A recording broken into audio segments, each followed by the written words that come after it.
आप एक दिन बचपन में गर्मियों की छुट्टियां मनाने अपने रिश्तेदार के घर जाते हो एंड वहाँ जाके जैसे ही आप अपना बैग रखते हो, आपकी मम्मी बिल्कुल एक्साइटेड होके बोलती हैं, बेटा तुम्हारी आंखें तो बिल्कुल तुम्हारी मम्मी जैसी हैं एंड दांत बिल्कुल पापा जैसे।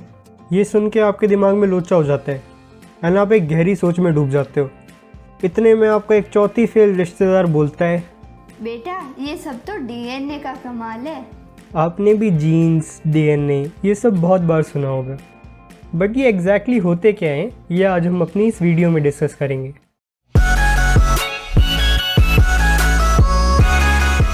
पिछली वीडियो में हमने डिस्कस किया था सेल की कवरिंग यानी प्लाज्मा मेम्ब्रेन के बारे में। So now let's discuss about the master controller and the second part of a cell, the nucleus.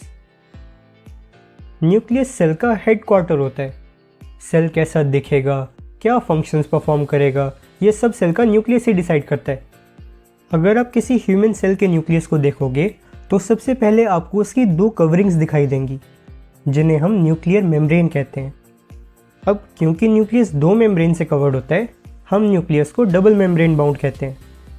इस न्यूक्लियर मेम्ब्रेन में कुछ होल्स प्रेजेंट होते हैं ताकि हमारा न्यूक्लियस साइटोप्लाज्म से कम्युनिकेट कर पाए, वरना बिना कम्युनिकेट किए न्यूक्लियस सेल को कंट्रोल कैसे करता। इन होल्स को हम न्यूक्लियर पोर्स कहते हैं।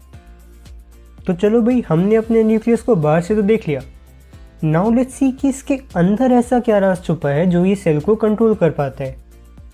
न्यूक्लियस के अंदर सेल का जेनेटिक मटेरियल यानी डीएनए प्रेजेंट होता है। यही डीएनए सेल के सारे फंक्शंस को कंट्रोल करता है। एक्चुअली सेल के डीएनए के ऊपर बहुत सारे रूल्स लिखे होते हैं। यही रूल्स डिसाइड करते हैं कि सेल की शेप कैसी होगी, उसका साइज़ कैसा होगा, वो क्या फंक्शंस परफॉर्म करेगा, कब डिवाइड करेगा एंड कब मर जाएगा। Every single activity of the cell is decided by these rules written on the DNA. मतलब डीएनए हमारे सेल्स के लिए एक रूल बुक का काम करता है। डीएनए पे जो रूल्स लिखे होते हैं उन्हें हम जीन्स कहते हैं। 1 gene is equal to 1 rule. Oh, तो अब पता चला न्यूक्लियस का क्या राज है। न्यूक्लियस डीएनए में प्रेजेंट जीन्स की हेल्प से सेल को कंट्रोल करता है। Interesting, isn't it? बट यार, डीएनए तो हमारी सेल की शेप, साइज एंड फंक्शन को कंट्रोल कर रहा है ना, बट हमारे सेल से हमें क्या मतलब? अरे भाई, हम सब भी तो पूरी तरह से सेल से ही बने होते हैं ना। तो अगर डीएनए हमारे सेल्स की हर एक चीज़ कंट्रोल कर रहा है तो इसका मतलब हुआ कि डीएनए हमारी बॉडी की भी हर एक चीज़ कंट्रोल करता है। आप कैसे दिखते हो, आपकी हाइट क्या है, आपकी नोज़ कैसी दिखती है, every single thing about you is decided by the DNA present inside your cells. But you know, DNA nucleus के अंदर ऐसे फ्री फॉर्म में प्रेजेंट नहीं होता।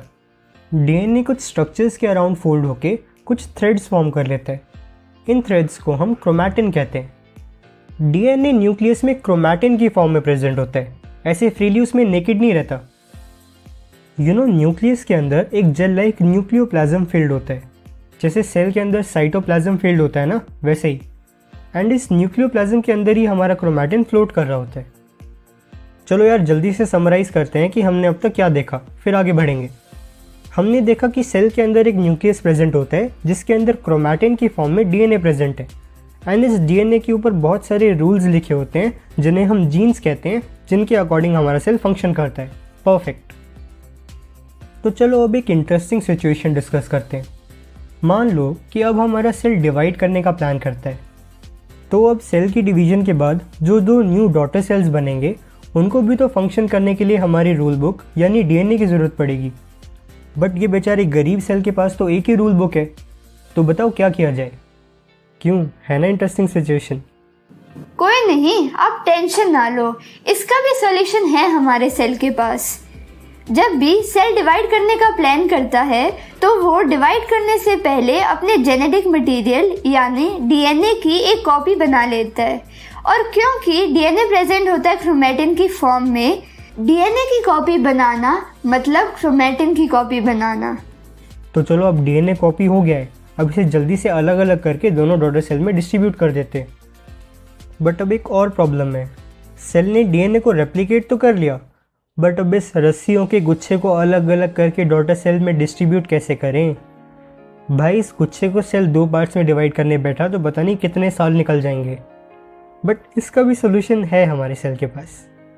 जैसे जब आप लोग अपना घर शिफ्ट करते हो तो पहले सारे सामान को बॉक्सेस में डालकर पैक करते हो। ऐसे बिना पैक किए तो लेके जाना पॉसिबल नहीं है ना। उसी तरह से अपना डीएनए कॉपी करने के बाद सेल डिवाइड होने से पहले अपने क्रोमैटिन की थ्रेड्स को पैक करके क्रोमोसोम्स में कन्वर्ट कर लेता है। जो न्यूक्लियस पहले ऐसा मेस्ड अप दिखता था, अब वो कुछ ऐसा नज़र आता है। अब सेल अपने डीएनए को क्रोमोसोम्स की फॉर्म में यानी पैक्ड फॉर्म में ईजिली डिवाइड करके दोनों डॉटर सेल्स में इक्वली डिस्ट्रीब्यूट कर सकता है।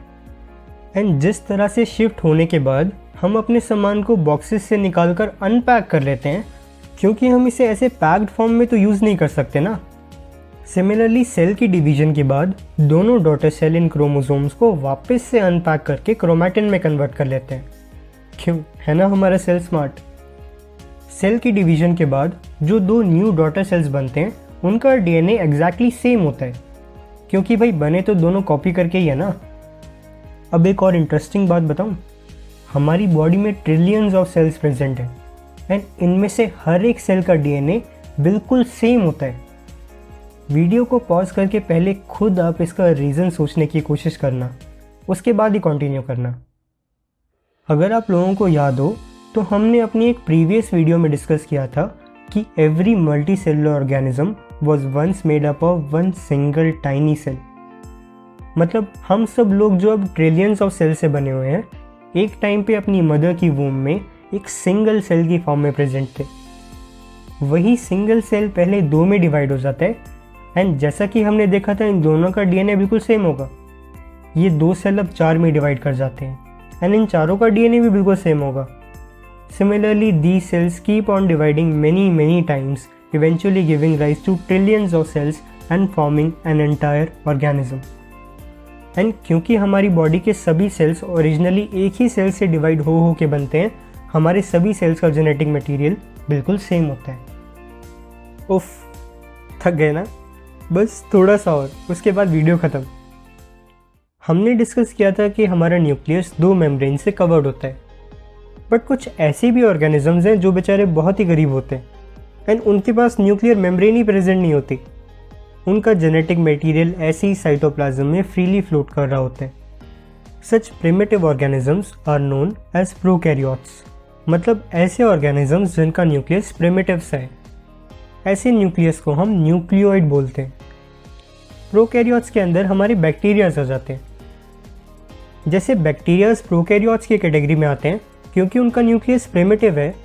प्रोकैरियोट्स के अलावा बाकी सारे लिविंग ऑर्गेनिजम्स जैसे प्लांट्स, एनिमल्स के सेल का न्यूक्लियस प्रॉपर ऑर्गेनाइज फॉर्म में प्रेजेंट होता है, मतलब दो मेम्ब्रेन से कवर्ड होता है। इन सब को हम यूकैरियोट्स बोलते हैं। तो चलो भाई, हो गई वीडियो ख़त्म। अरे रुको, हमने जो चीज़ वीडियो की स्टार्टिंग में डिस्कस की थी उसका आंसर तो मिला ही नहीं।